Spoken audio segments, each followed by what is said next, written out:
Good day to you, ma'am. My name is April Rose Sinuyan Balensua, and this is my oral recitation. First, what is the significance of Gagné's hierarchy of learning? This theory stipulates that there are several different types of levels of learning. The significance of this classification is that each different types of learning requires different types of instruction. Gagné identifies 5 major categories of learning, which are the verbal information, intellectual skills, cognitive strategies, motor skills, and attitudes. Different internal and external conditions are necessary for learning.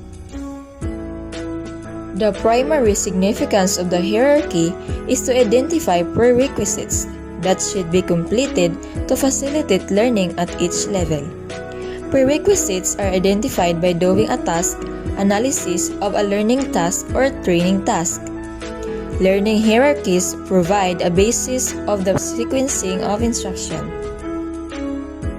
Gagné's hierarchy of learning design 9 events of instruction that give contribution for both teachers and students. These 9 events of instructions are the methods of organizing instructional strategies within the lesson. First, gaining attention. It is important for the teachers to catch the attention of the students in the classroom.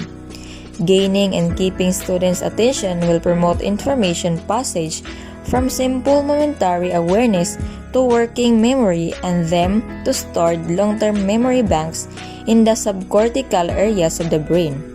If they are actively engaged in your discussion, activities, and etc., it will result to a greater attention, connection, and memory retention. Second, informing learners of the objective or expectancy. This is also important because it provides students with a clear purpose on which to focus their learning efforts. Inform your selection of the instructional content and activities. Guide your testing and assessment strategies. Also, for teachers, it enables us to be guided with a topic and also to know if the goals of the certain topic are attainable. Third, stimulating recall of prior learning or retrieval. This will help students make sense of new information by relating it to something they have already know or experienced. By reviewing past experience and understanding of a previous concept will give them a background knowledge with the new topics being presented. Fourth, presenting the stimulus or selective perception. This is also essential because it is to show why teaching content is important. It motivates learners by arousing their curiosity and how it develops subject and language competence simultaneously, along with cultural awareness and critical and creative skills. And educators must also aware that a good content will explain and educate your learners about your topics. Fifth, providing learning guidance or semantic encoding. It advises students of strategies to aid them in learning content and of resources available. In other words, it helps students learn how to learn. Use examples and non-examples. Examples help students to see what to do, while non-examples help students see what not to do. 6. Eliciting performance or responding. It provides them with practice activities to active the learning process. This activity allows the learner to internalize the new information or skills and knowledge and to ensure correct understanding and application of the knowledge or concepts. 7. Providing feedback or reinforcement. Feedback can improve a student's confidence, self-awareness, and enthusiasm for learning. Providing students engage with feedback, it should enhance learning and improve assessment performance. 8. Assessing performance or retrieval. Performance assessments provide pedagogical templates that help teachers to develop effective instructional techniques and provide comprehensive information about the student's progress, including students' strengths and weaknesses. And lastly, enhancing retention and transfer or generalization. It gives the learner resources that enhance retention and transfer of knowledge so that they are able to internalize the new knowledge and enhance his or her expertise. Methods for helping learners internalize new knowledge include having them summarize content.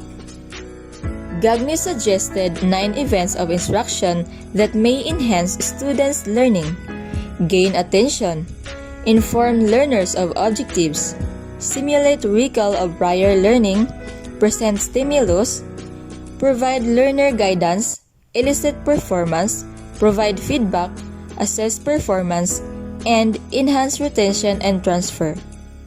Next question. What are the implications of feedbacking as a student and future educators? What is feedback? Feedback is a compelling influence on learner achievement. When teachers seek or at least are open to what learners know, what they understand, where they make errors, when they have misconceptions, when they are not engaged in learning, and learning can be synchronized and powerful.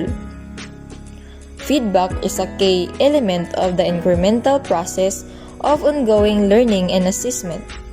Providing frequent and ongoing feedback is a significant means of improving achievement in learning. It involves the provision of information about aspects of understanding and performance and can be given by practitioners, peers, oneself, and from learners to practitioners. Effective feedback assesses the learners to reflect on their learning and their learning strategies so they can make adjustments to make better progress in their learning. As a students, feedback has a significant effect on our learnings. And I believe what Bill Gates said. According to him, we all need people who give us feedback. That's how we improve. I believe that it encourages us to think critically about our work and to reflect on what we need to do in able to improve and enhance. Helps us to see the learnings in new ways, gain increased satisfaction, helps promote dialogue between staff and student, motivate us to act on the assessment, and develop our capability to monitor, evaluate, and regulate our own learning. As a future educator, feedbacking gives us positive impact because it positively affected students' performance. As the students improve about the feedback being given by teachers, the teachers also will learn, improve, and develop. It is not just students that need feedback. Teachers also can benefit from it. With the feedback, we can improve our teachings and become the best teacher to our students. Because I believe what Jan Chapiu said. According to him, asking students to think about their work before receiving feedback scratches up the soil in their brain. So, the feedback seeds have a place to settle in and grow. That's why feedback gives us positive impact for both students and teachers in teaching learning process. Third and last question. As a future educator, what is the significance of Gagné's hierarchy of learning in the 21st century pupils? Gagné's model of instruction design is based on the information processing model of the mental events that occurs when adults are presented with various stimuli and focuses on the learning outcomes and how to arrange specific instructional events to achieve those outcomes. Applying Gagné's 9-step model is an excellent way to ensure an effective and systematic learning program as it gives structures to the lesson plans and a holistic view to the teaching. As a future educator, Gagné's hierarchy of learning is very important in teaching 21st century pupils. The 9 events being presented are very useful for teachers.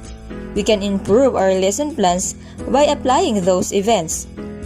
It has lots of benefits and contributions for us. By applying those events, we can achieve an effective teaching beyond our students. We can gain lots of knowledge, skills, techniques, styles, and develop the way we teach. 21st century pupils are prone on different things exist, such as gadgets and etc.